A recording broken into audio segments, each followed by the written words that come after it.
नमस्कार, doctor Nikalje. MGM हॉस्पिटलमध्ये मी अतिशय क्षेत्रविभाग तज्ञ म्हणून काम करतो आहे. अतिशय खेदाने मला हे निवेदन द्यावं लागतं आहे. एक छोटी 13 वर्षाची मुलगी जी अतिशय गंभीर होती डेंग्यूच्या आजाराने, तिच्या लंग्समध्ये ARDS झाला होता, मेंदूमध्ये एन्केफेलोपॅथी झाली होती, ब्लडमधल्या सगळ्या पेशी कमी झाल्या होत्या. अशा गंभीर रुग्णाला एक 8-9 दिवस आम्ही ICUमध्ये अथक उपचार केले. उपचार करताना सुरुवातीला आम्ही त्या पेशंटला वाचू शकू की नाही ह्याची आम्हाला खरंच खात्री नव्हती. नातेवाईकांना गंभीर सांगून काय काय ट्रीटमेंट करावी लागणार आहे, काय काय खर्च येणार याची पूर्ण कल्पना देऊन आम्ही ह्या रुग्णाचे उपचार केले.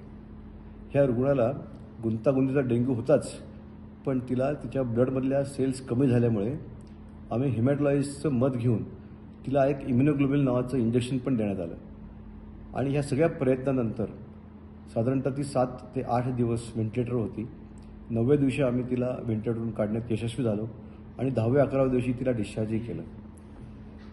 आम्ही जेव्हा ICUमध्ये रुग्णाला ॲडमिट करतो त्याच दिवशी प्राथमिक ट्रीटमेंट सुरू केल्यानंतर नातेवाईकांना पूर्ण कल्पना दिली जाते की आजार किती गंभीर आहे, त्या आजारासाठी आपल्याला काय काय उपचार करावे लागतील आणि त्याला अंदाजे खर्च किती येईल.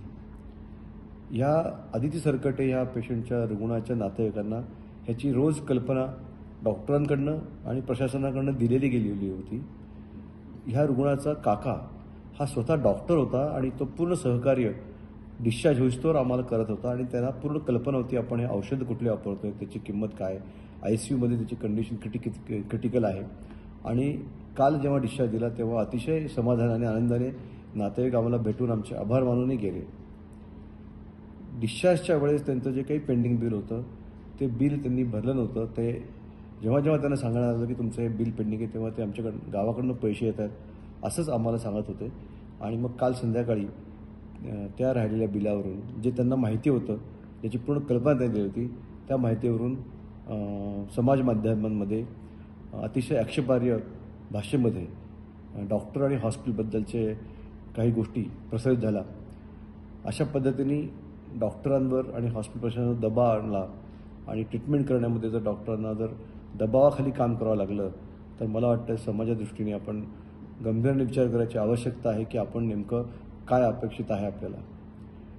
ह्या रुग्णाला किंवा इतर कुठल्याही रुग्णाला आर्थिक जर विवंचना असेल आणि बिल भरण्यामध्ये अडचण असेल तर त्यांनी समाज प्रतिनिधींकडे जाण्याच्या आधी डॉक्टरांच्या प्रशासनाशी किंवा डॉक्टरांशी मोकळी चर्चा केली असतील तर निश्चित मार्ग काढता आला असता. आणि MGMमध्ये अशा पद्धतीला रुग्णांना आम्ही नेहमीच मदत करतो.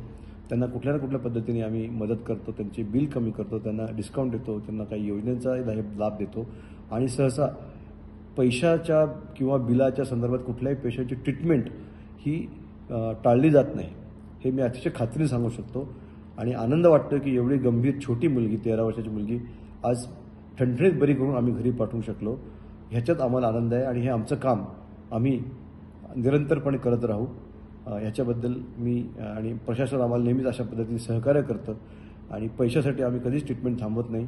हा पेशंट डिस्चार्ज झाल्यानंतर उरलेल्या बिलासाठी अशा पद्धतीचं जर पॅटर्न तयार झाला तर हे आपल्यासाठी काही चांगलं लक्षण नाही आहे आपल्या समाजाच्या आरोग्यासाठी, असं मला एक डॉक्टर म्हणून वाटतं.